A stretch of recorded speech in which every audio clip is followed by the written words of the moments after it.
Good morning. Good morning. I'm Steve Starkey. I'm the Executive Director at Outreach, and we're very pleased to welcome you this morning to the center for this historic bus tour kickoff. Outreach is very pleased to be a long-term partner with the ACLU and Community Shares of Wisconsin, other progressive work, and especially support their efforts this year on the gay marriage case. Today, we are here to wish some friends good luck. Tomorrow, the 7th Circuit Court of Appeals will hear oral arguments in the state's appeal of the case challenging Wisconsin's unconstitutional marriage ban. These 6 brave and loving couples, and 2 that are not able to be here, are plaintiffs in the ACLU of Wisconsin's historic case that will achieve freedom to marry for same-sex couples in Wisconsin. As we all know, the U.S. District Court ruling in June that ruled the state's ban on recognizing the marriage of same-sex couples is unconstitutional. Judge Crabb's ruling contained one of my favorite quotes from all of these opinions. To the extent that defendants mean to argue a special rule should apply to the issue of same-sex marriage, they cite no authority for that view. There is no asterisk next to the 14th Amendment that excludes gay persons from this protection. I'm hopeful that the 7th Court will look at Judge Crabb's well-reasoned and thoughtful opinion and uphold her ruling.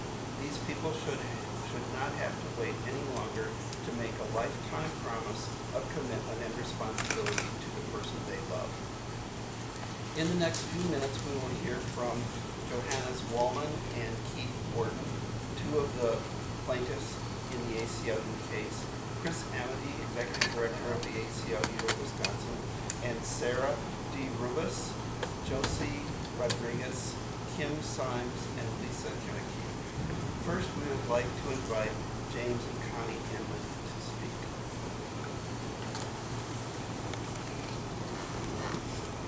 Connie wants to take pictures today.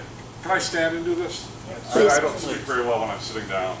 My name's James Engman, and my wife Connie and I are strongly committed to marriage equality. Having officiated our first commitment ceremony in 1997 up in Rhinelander because a couple up there couldn't find anybody who would officiate it for them. Dearly beloved, I was born in 1950, so I'm old enough to provide some historical perspective for today. I was born in a country where apartheid was legally sanctioned in many areas, where people of color were barred from certain facilities and services, denying them basic rights granted to white people. I was raised in a country where in many parts heterosexual couples could not marry if one of them was black and one of them was white, denying them the fundamental freedom to marry granted to same-race couples. I live in a country where in many places, my beloved home state of Wisconsin included, loving couples are prohibited from marrying because their beloved one is of the same gender, denying them the fundamental right and freedom to marry granted to heterosexual couples. I was born in and raised in and lived in the United States of America. I'm also old enough to see that America has evolved. I've seen the judicial system, legislative bodies, and executive officials tear down the law of apartheid and dismantle those legal barriers preventing couples of different races from marrying. And now, another opportunity for America to evolve has come forth. Tomorrow, the 7th Circuit Court of Appeals will hear arguments as to whether Judge Crabb's ruling overturning Wisconsin's marriage ban should be affirmed or reversed. Through the years, many have been threatened and harmed and even killed because of their love for someone of the same sex. Yet this has not stopped people from fighting for and demanding equal rights for gay and lesbian Americans. The plaintiffs here present go forward tomorrow to continue this fight for equal rights, and more specifically, for marriage equality. Plaintiffs, we honor you. We honor you for your commitment and your courage and your compassion. We who stand with you hope that down the road, but soon, we will watch you profess your love here in Wisconsin, and someone like Connie or me will pronounce you legally married. That will be a glorious day. Plaintiffs, may your journey be safe, and may your arguments be well received. Thank you.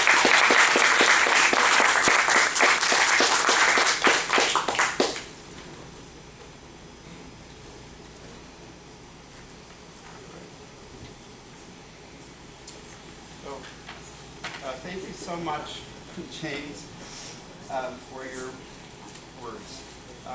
Now I'd like to introduce Johannes Wallman and Keith Borden, who have been together for 15 years. Johannes is a music professor at the University of Wisconsin-Madison. He is also a professional jazz pianist, composer, and band leader. Keith is a classically trained singer and yoga instructor.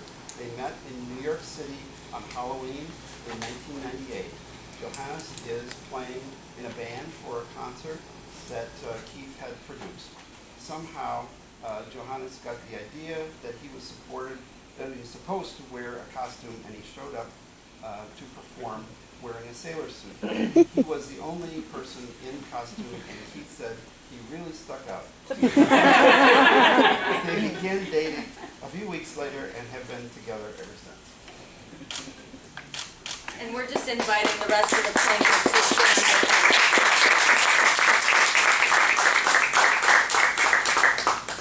Thank you all for being here and supporting us in this endeavor.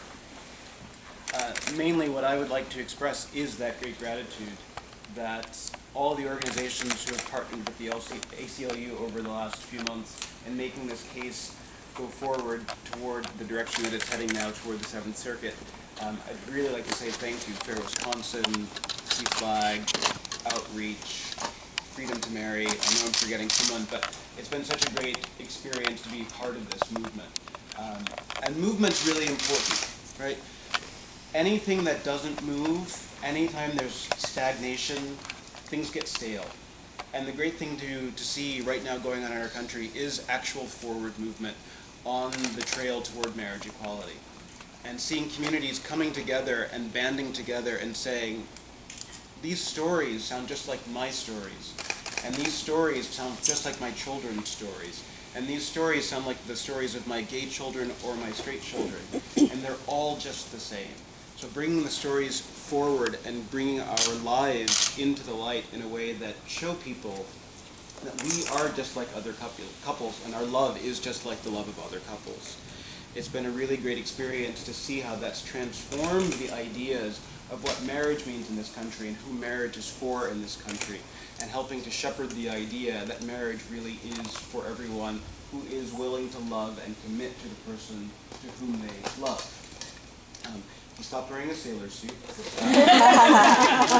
Darn. It still stands out in my life. And 2 weeks ago today was our 7th wedding anniversary. And every year we celebrate that, no matter where we are. And these last 2 years in Wisconsin, where the state has failed to recognize our marriage for the last 2 years since moving here, have not overshadowed the fact that we are two people who love each other and who have been together for almost 16 years. If anything, it has given us more energy and more strength to fight the fight that moves toward marriage equality, not just for Wisconsin, but for the entire United States of America. So that someday soon, and I do believe it will be very soon, Judge Crabb's ruling will be the ruling of the land, and that we will keep moving forward toward this idea of marriage equality for everyone. Thank you all for being here. Here, here.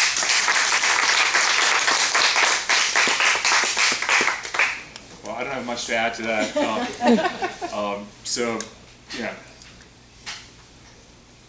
The couples that are part of the suit represent couples who wish to be married, and they we represent a couple that has been married for a number of years. Our marriage has been recognized. We moved to Wisconsin 2 years ago.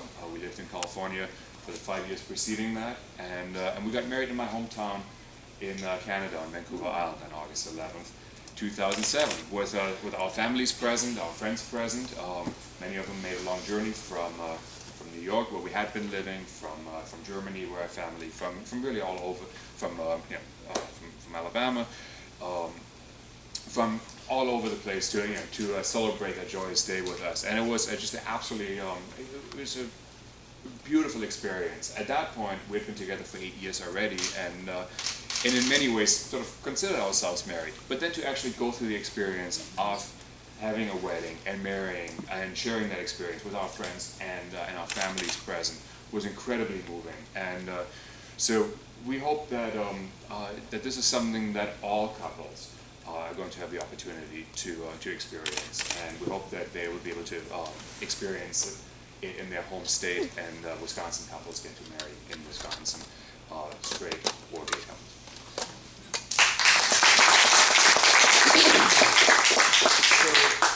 Great support and lots of love for all of you hopping on the bus today. Thanks again. It's a bus ride. Thanks again to the ACLU and all the work that you've done on our behalf. I'd like to pass it over to Steve. Who's Chris? Chris is going to speak now from the ACLU. I'm going to stand up here. Don't go. Nope. Just thinking of going, that's all. Not quite. I'm Chris Amity. I'm the Executive Director of the ACLU of Wisconsin. But today's send-off event is really about the clients, the plaintiffs in this case. You know, at the ACLU, we love our lawyers, and they're doing great work, and they did a great job in federal court with getting that great decision from Judge Crabb, and we feel confident that they're going to prevail in the Seventh Circuit with that decision from Judge Crabb to work with. But as much as we like the lawyers, it's really about the plaintiffs. We wouldn't be anywhere without the plaintiffs. There's a lot of support. Behind here you can see some of the posters. One's from Wisconsin Unites for Marriage. Wisconsin Unites for Marriage is a collaborative campaign from Fair Wisconsin, ACLU of Wisconsin, National ACLU, and the National Organization Freedom to Marry.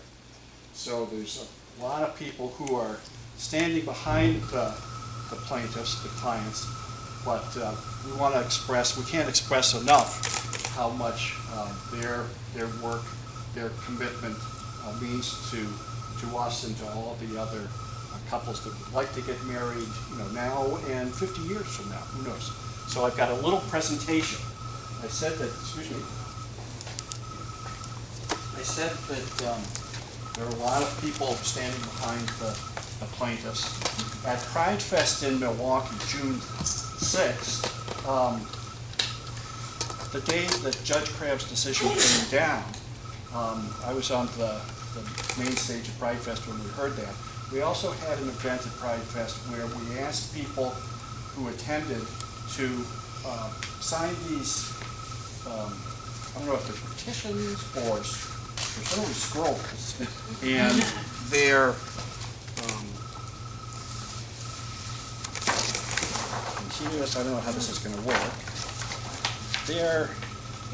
It's a thank you to the families leading the fight for marriage equality in Wisconsin. Oh, they even have names. Okay. Carol, Virginia, Roy and Garth, Siobhan and Marie, Judy and Katie, Bill and Dean, Cammie and Karina, Salute and Pam, Johannes and Keith. So on behalf of the people who signed these thank yous at Pride Fest, and I want to give them out to the plaintiffs who are here. So now you can, I don't know what you're going to do with them. Maybe you can Fit them in a poster frame. It'll fit.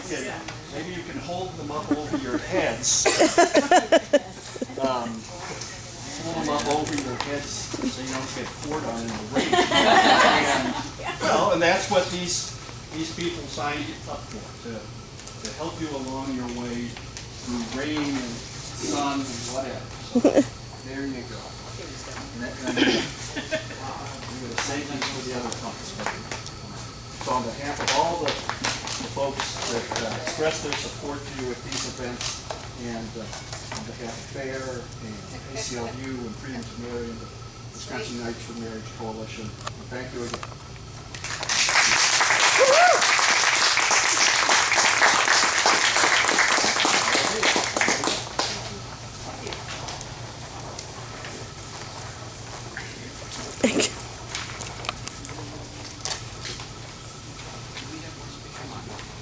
Well,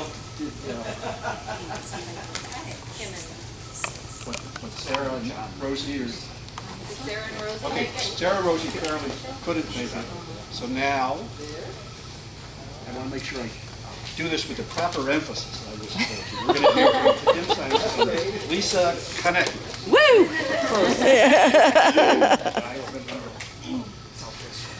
Good morning, and thank you for the opportunity to be here today. My name is Kim Symes, and I am the Midwest Regional Manager for Family Equality Council. We are the national expert on LGBTQ parents and their families. We promote both the legal and lived equality for the over 3 million parents and their 6 million children. We foster supportive communities, educate the public, and pursue policy change to advance equality for LGBTQ-headed families across the United States. The work we do is important, and history is being made every day across the country for families like mine. Thanks to the hard work of many, including our plaintiffs here today in this case. We were thrilled with Judge Crabb's decision overturning Wisconsin's marriage ban and are hopeful that her ruling will be upheld in the 7th Circuit Court.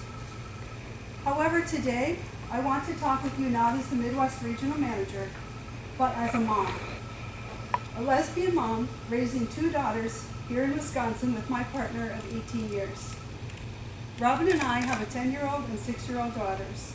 And long before we became parents, we made the commitment to each other that forever and always we'd be together. I never imagined in my lifetime there would even be a chance we could get married, even though it's something I've dreamt about since I was a kid. Now that we are parents, it seems even more critical that we get married, not just for us, but for our 2 daughters. Our 6-year-old doesn't understand why there are people out there who think we shouldn't get married. In fact, she asks often daily, when is the big wedding going to be? Our 10-year-old, in a typical 10-year-old fashion, doesn't understand what the big deal is.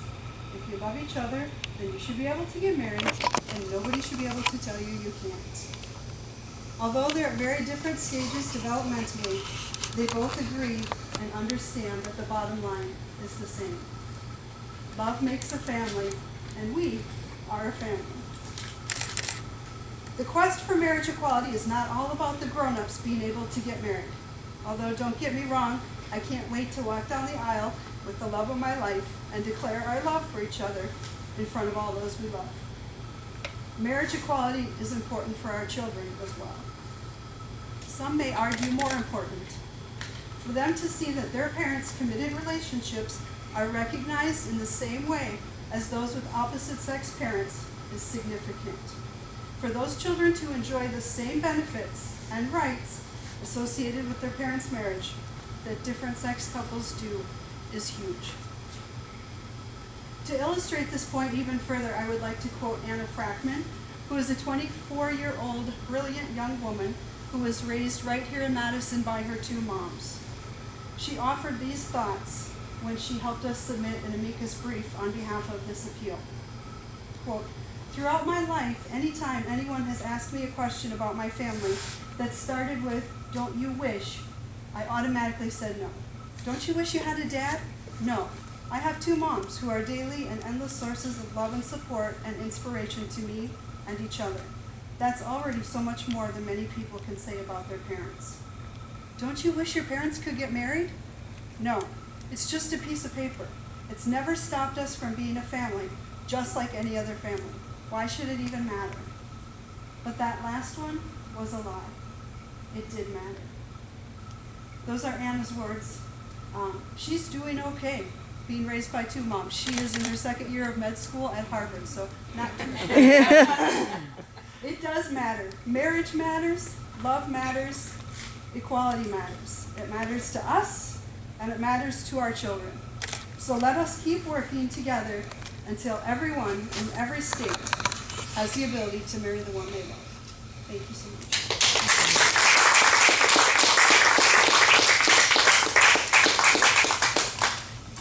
Good morning. I'm a middle school counselor and a former camp director, so let's just put that one out there. Okay?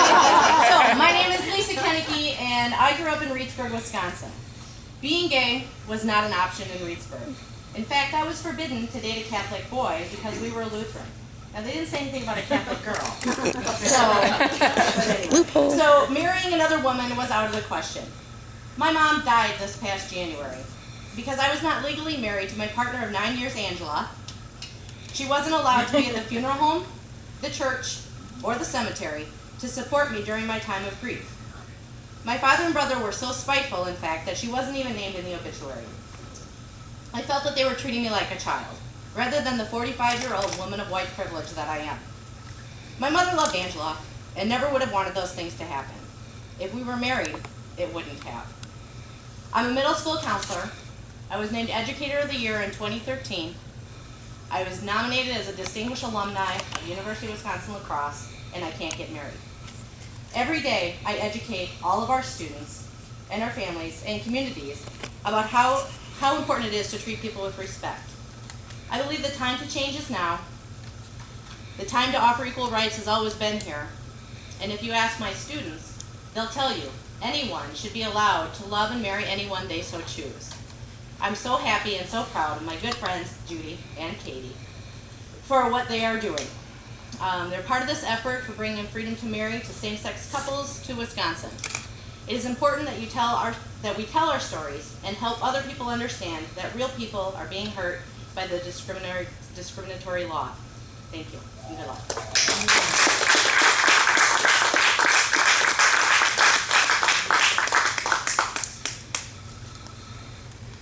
When you listen to these compelling stories, I don't think you can help but be inspired. The freedom to marry the person you love is a basic freedom and should not be denied to anyone. If adults can pay taxes, vote, and serve in the military, start a business, then we should not judge. We should grant them the freedom to marry the person they love. Wisconsin Unites for Marriage is a campaign dedicated to changing the hearts and minds to move marriage forward for all loving couples and committed couples. It is a public discussion about family, freedom, and equality. If you want to get involved, visit the website wisconsinunites.org or on Facebook or Twitter at WI, capital WI, the number 4, and then capital M, marriage. And now we'd be happy to answer any questions. Chris would be happy to answer. And because this is about the clients, if they feel comfortable, they can answer questions. But instead of moving everybody around, maybe it'd be easier to move Todd here, I don't know. If you have a question for the clients and one of the clients wants to pick up on it, just sort of raise your hand and identify yourself in case somebody's forgot it. And then we'll handle it that way. I think that'll work rather than trying to move everybody. Yes, can I switch places with you? I'll be my partner then. Not that I'm not with her all the time, but The matching lanyards help though. yeah, the matching shirts. And the matching shirts. Yes. Questions? I just have some real basic questions while everybody's here, so Sure. make it easier than to chase them down individually. Which one is Keith and which one is... I'm Keith.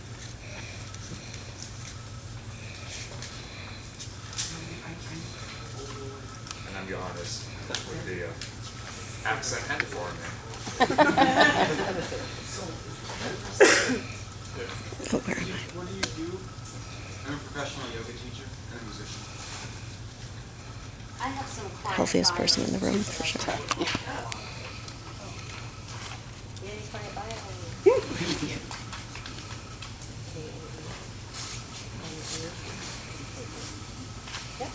And then Lisa, where do you